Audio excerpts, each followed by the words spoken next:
డబ్బు, అనారోగ్యం, ఉద్యోగం, వ్యాపారం అప్పులతో బాధపడుతున్నారా? మీకోసమే మేనిఫెస్టింగ్ మిరాకిల్స్ 11 days ప్రోగ్రామ్. నమస్కారం అండి. డాక్టర్ శ్రీ ఆచార్య అనంతకృష్ణ స్వామి గారు. ఎస్పెషల్లీ మహిళలకి సంబంధించి ఏం చెప్పబోతున్నారు? విచిత్రం ఏంటంటే నెగిటివ్స్ అని మీరు ఇప్పటిదాకా అనుకోలేదు కదా, అసలు తెలియదు కూడా. ఫస్ట్ క్యాజువల్గా మనం మాట్లాడుతున్నాం కదా అనుకున్నాం, కానీ నెగిటివ్స్ అనే సంగతి చాలామందికి తెలియదు. మనం తెలియకుండానే ఎన్నో నెగిటివ్స్ మాట్లాడుతుంటాం. మనం తెలియకుండానే జాగ్రత్తలు చెప్తాం. మనం ఆ జాగ్రత్తలు కూడా నెగిటివ్స్. జాగ్రత్తలు కూడా నెగిటివ్సే కదా. ఉదయం హాయిగా చక్కని ఫ్రెష్ మైండ్తో బయటకు వెళ్తుంటాడు. వెళ్తుంటే ఆ మూల మలుపు దగ్గర జాగ్రత్త, నిన్ననే అది న్యూస్ వచ్చింది, అవన్నీ అలా సబ్ కాన్షియస్ మైండ్ మీరు డిస్టర్బ్ చేయడం. ఇప్పుడు వాడు బాగానే ఉంటాడు, మీరు చెప్పినందుకన్నా అక్కడ డిస్టర్బెన్స్ అవుతుంది. జాగ్రత్తలు ఎవరు చెప్పొద్దు, ఇది బాగా గుర్తుంచుకోండి. అసలు ఇంట్లోంచి బయటకు వెళ్ళేప్పుడు మాట్లాడొద్దు, మీ పని ఏదో మీరు చేసుకోండి, వాళ్ళ పని వాళ్ళు ఏదో చేసుకుంటారు. పిల్లలు కూడా బాయ్ చెప్పండి, థ్యాంక్ యూ అని చెప్పండి, అంతే తప్ప అలా వెళ్ళాలి ఇలా వెళ్ళాలి ఇవన్నీ ఏం చెప్పకండి. ఓకేనా? ఇంకేం చెప్తుంటామంటే మనం పిల్లలకి ఏదైనా మనం టిఫిన్ పెట్టిస్తాం, స్నాక్ పెట్టిస్తాం, ఏం చెప్తాం మనం? ఎవరికి పెట్టొద్దు, నువ్వే మొత్తం తినేయాలి అని చెప్తున్నా. అలా చెప్పకండి. ఎందుకంటే మన సంస్కృతి సాంప్రదాయాలు మనకి ఏం నేర్పించాయంటే, ఇప్పుడు మీరు ఒక దేవుడికి నైవేద్యం పెట్టారు మీరు, ఓకేనా? ఒక ఫుడ్ ఏదో చేశారు, పెట్టి దేవుడికి నైవేద్యం పెట్టారు. పెట్టిన తర్వాత ఏం చేస్తారు? అదేం మారిపోతుంది, ప్రసాదంగా మారిపోతుంది. నైవేద్యం పెట్టిన తర్వాత అది ప్రసాదంగా మారిపోతుంది. ప్రసాదాన్ని ఏం చేస్తారు? నలుగురికి పంచుతారు. ప్రసాదం ఎప్పుడైనా ఎవరికి పంచుతారు. ఇప్పుడు కొబ్బరికాయ కొట్టారు, మీరే తినారు కదా, దేవుడు పెట్టేసి నలుగురు పంచుతారు. అంటే మనకి తెలియకుండానే పంచుకొని తినే మనస్తత్వాన్ని మన సాంప్రదాయం నేర్పింది మనకి. అర్థమవుతుంది? మరి నీ బాబుకి ఎందుకు చెప్తావు అట్లా ఎవరికి ఇవ్వద్దని?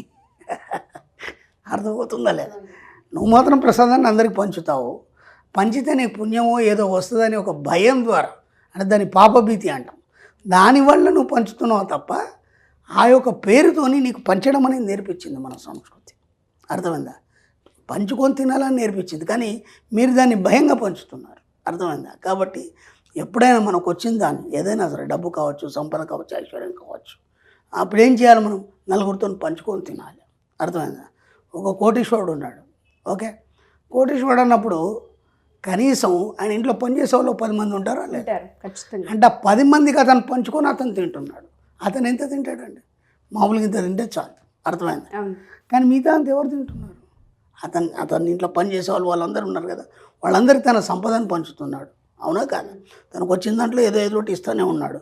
గుడ్డలు కొని ఇవ్వడం కానీ, లేకపోతే సమయ సందర్భాన్ని బట్టి వాళ్ళ పిల్లల ఫీజులు కట్టి, ఇవన్నీ ఉంటాయా లేదా? కాబట్టి నువ్వు ఆ స్థాయికి వెళ్ళాలన్నప్పుడు నువ్వు ముందు ధనవంతుడిగా మారాలి. అర్థమైంది? పంచే గుణం ఉండాలి. అది మనకి ఎప్పటి నుంచో నేర్పించారు మనకి. ఇప్పుడు అన్నదానాలు చేస్తారు టెంపుల్, అంటే ఇతరులతో మన సంపదను పంచుకొని తినాలి. ఒక కార్యక్రమం ఉంది, అందరు కలిసి డబ్బులు వేస్తారు. ఎందుకు వేయాలి అంటే, నీకు వచ్చిన దాంట్లో నువ్వు సమాజానికి ఇవ్వాలి. అది ఒక నేర్పుతున్నారు మన సంస్కృతి సాంప్రదాయాలు. కాబట్టి వీలైనంత మటుకు నువ్వు పంచుకొని తినే ప్రయత్నం చేయాలి. పంచడం అనేది ముందు నేర్చుకోవాలి. ఎందుకు పంచాలి? మనం ఇక్కడ ఒక మాట చెప్తాం, ఏదైతే నేను ఇస్తున్నానో అంతకు 1000 రెట్లు నాకు తిరిగి వచ్చినందుకు విశ్వానికి కృతజ్ఞతలు. నువ్వు వీయకపోతే నీ దగ్గరికి ఎలా వస్తుంది? అర్థమవుతుందా? కాబట్టి మీ బాబుకి జాగ్రత్త చెప్పండి. అలాగని చెప్పేసి నువ్వే తినాలని మాత్రం చెప్పకండి. అంటే మీరేం నేర్పిస్తున్నారు? చిన్నప్పటి నుంచే స్వార్థాన్ని నేర్పిస్తున్నారు. దానివల్ల ఏమైపోతుంది? రేపు వాడికి ఎవడికి ఇయ్యలేని స్థితి ఏర్పడుతుంది. అంటే చిన్నప్పటి నుంచి సబ్ కాన్షియస్ మైండ్ అదే పట్టుకుంది, అప్పుడు వాడికి రాదు. కాబట్టి వాడు ఆర్థిక ఇబ్బందులు కానీ ఇవన్నీ ఇబ్బందులు పడే అవకాశం ఉంటుంది ఫ్యూచర్లో. అర్థమవుతుందా? కాబట్టి ఏంటంటే ఇప్పటి నుంచి నువ్వు ఇవ్వడం అనేది నేర్పించినావు అనుకో, ఏం కాదు. ఇప్పుడు మనం కూడా చిన్నప్పుడు మన ఫ్రెండ్ సర్కిల్ అందరూ ఒక దగ్గర కూర్చున్నప్పుడు ఈ కర్రీ వాళ్ళకి, ఆ కర్రీ మనం వేసుకొని తింటామా లేదా? అవునా కదా? తప్పే ఉన్నది దాంట్లో. కాబట్టి వీలైనంత మట్టుకి మీకు వచ్చిన దాంట్లో మనం చెప్తున్నాం 10% తీసి అందరికీ పంచాలి. ఓకేనా? మీరు కూడా లేడీస్ ఏం చేయాలంటే, మీ ఆయన కానీ మీకు డబ్బులు ఇస్తారు కదా, దాంట్లో ఖచ్చితంగా 10% తీయండి. ఓకేనా? 10% తీసి మీకు పరిసరాల్లో కానీ ఓ గోసేవకు కానీ, ఫస్ట్ ప్రిఫరెన్స్ మనం గోసేవకి ఇస్తాం. ఓకేనా? తర్వాత అర్బన్ హౌజెస్ ఏవైతున్నాయో అవి, అంటే మీరు ఒకటేసారి అంత అమౌంట్ ఇవ్వలేరు, మళ్ళీ దానికి ఒక 10% పక్కన పెట్టేసి అలా ఇవ్వడం అనేది నేర్చుకోండి.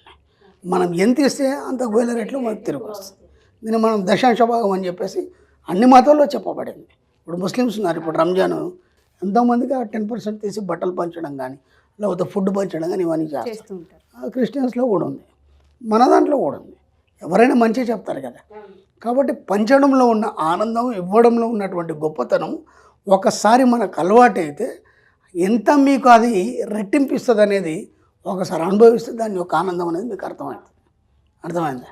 ఎందుకంటే ఈరోజు చాలామంది ఇస్తున్నారు. ఇప్పుడు మా స్టూడెంట్స్ కూడా చాలామంది గోసేవకి దానికి దీనికి ఇస్తుంటారు. వాళ్ళ జీవితాలన్నీ బాగుపడ్డాయి కదా. నేర్పింది మన సంస్కృతి సంప్రదాయాలు అన్నీ నేర్పినాయి, కానీ మనం పట్టించుకోం. ఎందుకంటే దీన్ని ఇంత సూక్ష్మంగా ఆలోచించాము. కాబట్టి మనం వీడియోలు చేస్తున్నప్పటి నుంచి మనం చెప్తున్నాం, మనకు వచ్చిన దాంట్లో ఖచ్చితంగా 10% ఇవ్వమని చెప్పేసి. ఓకేనా? అలాగే మీరు ఏం చేస్తారంటే, నిన్న వీడియోలో చెప్పుకున్నాం, మనం ఎప్పుడైనా సరే మన భర్తని కానీ లేకపోతే మన పిల్లల్ని కానీ ఎవరి ముందు తక్కువ చేయాలి. వాళ్ళు ఏం చేయకపోయినా సరే చాలా బాగా చూసుకుంటాడు, చాలా బాగుంటాడు అని అఫర్మేషన్ చేయమన్నా. ఇప్పుడు ఏమవుతుంది, మీ సబ్ కాన్షియస్ మైండ్ వేవ్స్ వెళ్ళి వాళ్ళ సబ్ కాన్షియస్ మైండ్కి వెళ్ళి వాళ్ళు మీకు అనుకూలంగా మారడం జరుగుతుంది. ఇప్పుడు మీరు ఏం కోరుకుంటారు? ఇప్పుడు మనం ఇంతకుముందు చెప్పిన దాన్ని బట్టి ఏం కోరుకుంటారు? మీరు ఇవ్వాలన్నప్పుడు మీకు ఏం కావాలి? రావాలి కదా. రావాలన్నప్పుడు ఎక్కడి నుంచి వస్తుంది మీకు సోర్స్? మీ భర్త నుండే రావాలి కదా. ఇప్పుడు భర్త నుండి రావాలన్నప్పుడు ఆయన ఇన్కమ్ సోర్స్ పెరగాలి కదా. అది మీరే కోరుకోవాలి. పాజిటివ్, అంతే కదా. ఇప్పుడు మీకేమేం కావాలని కోరుకున్నప్పుడు మీ కోరికకు నెరవేర్చడానికి విశ్వం వాళ్ళకి ఇస్తుంది. అయితే బోనస్ రూపంలో రావచ్చు, లేదా శాలరీ పెరగవచ్చు, లేదంటే ఇంతకంటే మంచి పెద్ద జాబ్ రావచ్చు, ఏదైనా సరే, ఏదైనా కావచ్చు కదా. ఎలా అవుతుంది? మీ యొక్క సంకల్పం, కోరిక వల్ల ఆయన వృత్తిలోకి వస్తాడు. ఎంత చిన్న ఉంది ఇది. అదే కాబట్టి మీరు ఇవ్వడానికి సిద్ధంగా ఉన్నప్పుడు మీరు కోరుకోవడం కూడా కావాలి కదా. ఎవరి విషయంలో కోరుకుంటారు? మీ ఆయన విషయంలోనే కోరుకుంటారు. కాబట్టి మీరు ఎంత కోరుకుంటే ఆయన అంత వృద్ధిలోకి వస్తాడు. మీ కోరికను బట్టి అక్కడ వృద్ధిలోకి వస్తాడు. అర్థమైందా? కాబట్టి వీలైనంత కోరుకోండి, వీలైనంత సంపాదించండి, వీలైనంత పంచండి.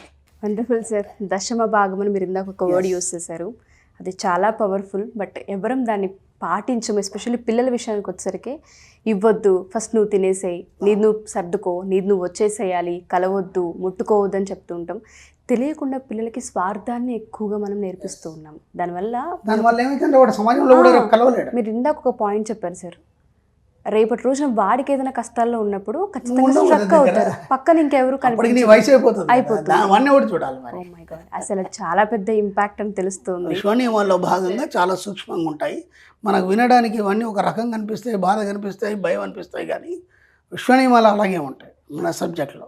ఇంకా ఇటువంటివి చాలా తెలుసుకోవాలని నేను కూడా ఈగర్గా వెయిట్ చేస్తున్నాను. క్లాసెస్ ఎప్పుడు ఉండబోతున్నాయి, ఎక్కడెక్కడ నిర్వహించబోతున్నారు? 2024లో 20 అక్టోబర్ వచ్చి హైదరాబాద్లో ఉంటుంది, 27 అక్టోబర్ వచ్చి మనకు బెంగళూరులో ఉంటుంది. అలాగే 3 నవంబర్ వచ్చేసి మనకు వైజాగ్లో ఉంటుంది, 10 నవంబర్ వచ్చి తిరుపతిలో ఉంటుంది, 1 డిసెంబర్ వచ్చి మనకి రాజమండ్రిలో ఉంటుంది. ఈ విధంగా వీలైనంత తొందరగా ఎన్రోల్ చేసుకోండి. క్లాసులు చాలా రష్గా ఉన్నాయి. Thank you sir, thank you so much. Thank you.